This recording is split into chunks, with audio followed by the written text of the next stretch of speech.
The game of cricket began its journey. Its roots lie in southern England, likely during the 13th century. The Weald, an area of woodland and clearings across Kent and Sussex, this game took form.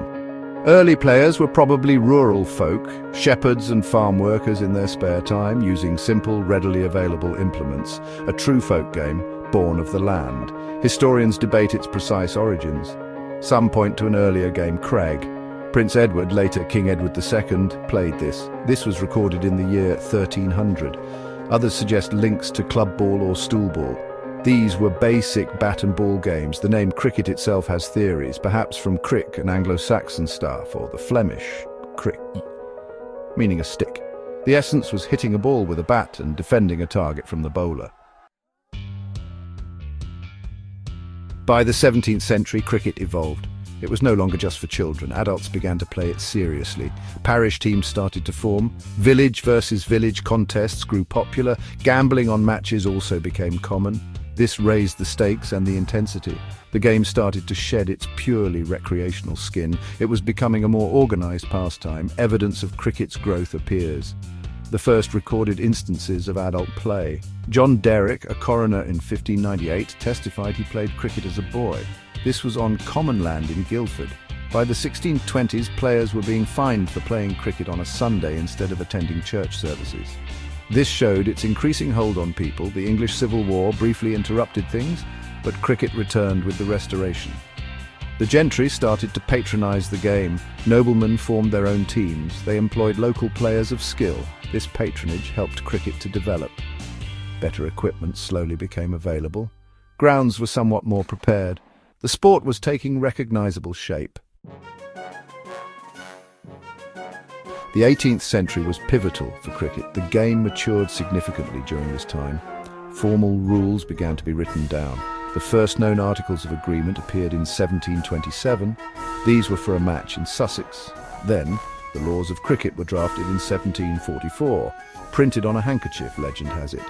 These laws brought much-needed uniformity, standardizing pitch length and wicket size. Great clubs started to emerge. The Hambledon Club in Hampshire was foremost, dominating cricket from around 1765 to 1785. It was a powerhouse of talent and innovation. Players like John Small and Silver Billy Beldam.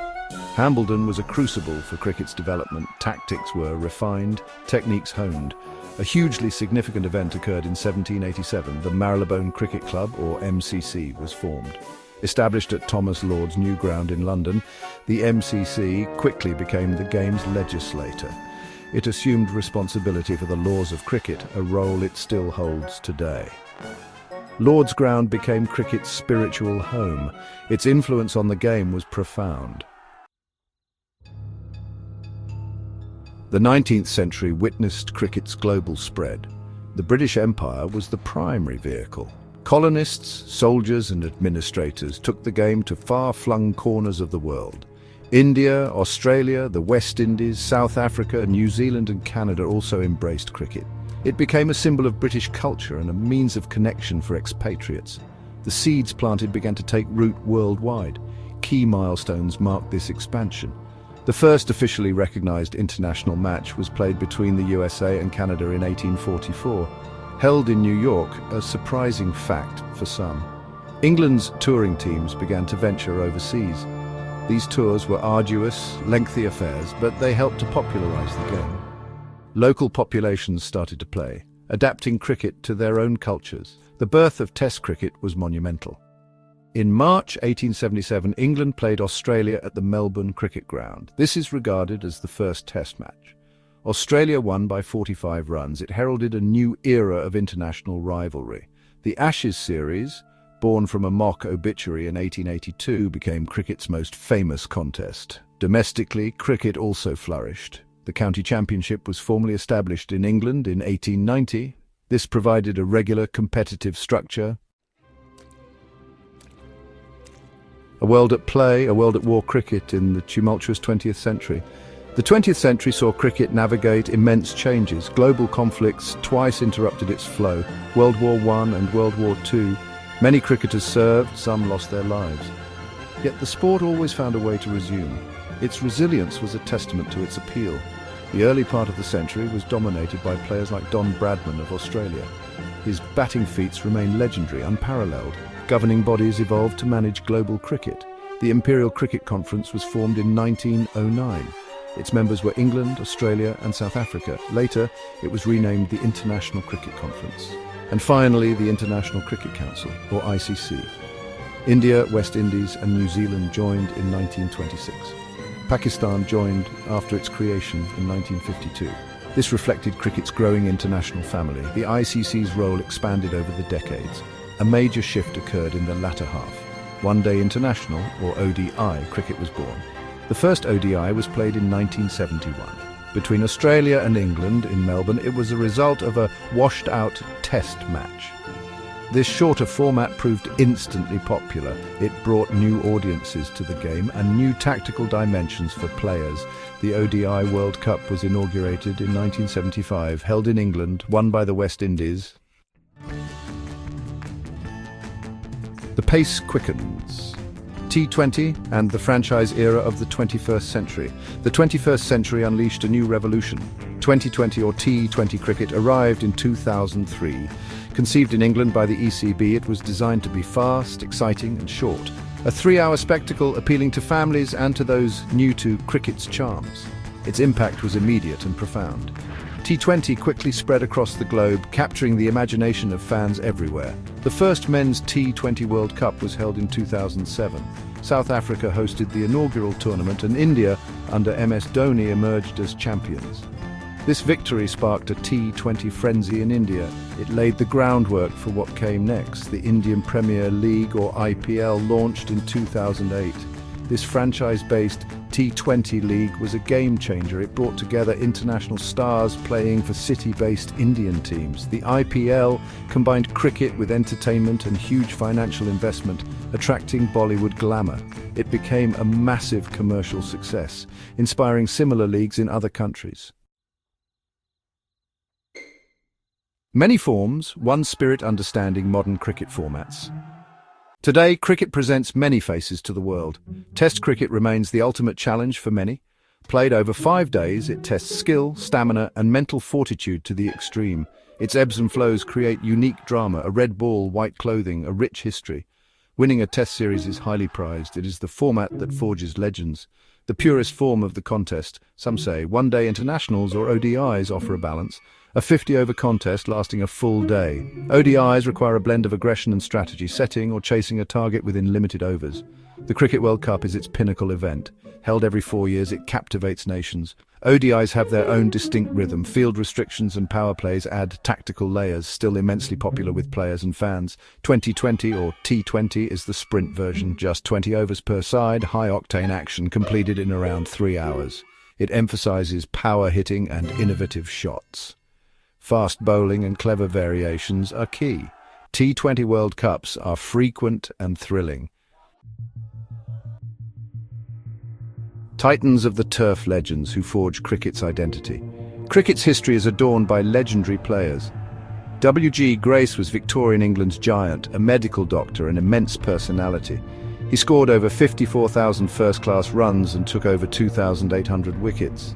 Grace revolutionized batting techniques. He drew huge crowds wherever he played. His influence on cricket's early popularity was vast, an unmistakable figure with his long beard. Sir Bradman of Australia stands alone. The Don is widely hailed as the greatest batsman. His test batting average of 99.94 is a statistical marvel, unlikely to be surpassed. Bradman dominated bowling attacks in the 1930s and 40s. He offered hope to Australia during the Depression. His scoring feats were simply astonishing, a symbol of excellence and determination. His name is synonymous with cricketing genius. Sir Garfield Sobers of the West Indies was arguably the greatest all-rounder ever. He could bat with sublime elegance, bowl left-arm fast-medium, orthodox and wrist spin. And he was a brilliant fielder. Sobers was the complete cricketer, the first to hit 6 sixes in an over in first-class cricket. Sachin Tendulkar, the Little Master, is revered as one of the greatest batsmen in cricket history. With over 34,000 international runs and 100 centuries, Tendulkar's records are unparalleled. He inspired millions with his dedication, sportsmanship and humility.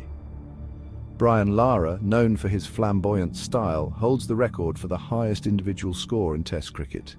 His 400 not out in Tests and 501 in first-class cricket are monumental achievements. Lara's charisma and skill made him a global icon. MS Dhoni, the captain cool, led India to numerous victories, including the 2011 World Cup. Known for his calm demeanour and finishing prowess, Dhoni redefined the role of a captain. Virat Kohli, known for his aggressive batting and leadership, continues to break records. With over 70 international centuries, Kohli's consistency and fitness are exemplary. Rohit Sharma, the hitman, is renowned for his explosive batting and multiple double centuries in ODIs. His 264 in ODIs is the highest individual score in the format. Muttiah Muralitharan, the spin wizard from Sri Lanka, holds the record for the most wickets in Test cricket.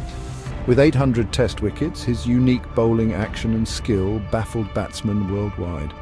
These legends have left an indelible mark on the game, shaping cricket's rich history and inspiring future generations. Anil Kumble, India's legendary leg spinner, is renowned for his 10-wicket haul in a single Test innings. With over 600 Test wickets, Kumble's perseverance and skill made him a formidable force. Shane Warne, the Australian spin maestro, revolutionised leg spin bowling.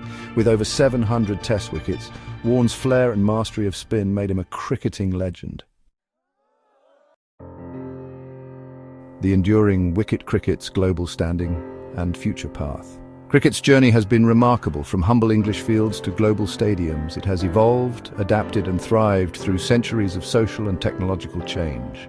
Today it is a truly global sport, played and followed passionately by billions, particularly in South Asia, Australasia and the Caribbean. Its reach continues to expand. New nations are embracing the game. The sport enjoys a strong global status. The ICC now has over 100 member countries. International tournaments are major global events. Cricket generates significant revenue and employment. Its cultural impact is undeniable in many nations. It fosters national pride and international rivalries, yet it also builds bridges and friendships. The spirit of cricket, though sometimes tested, remains a cherished ideal of fair play. However, challenges do exist for the future. Balancing the three main formats is crucial, ensuring Test cricket's primacy is maintained while harnessing the energy of T20.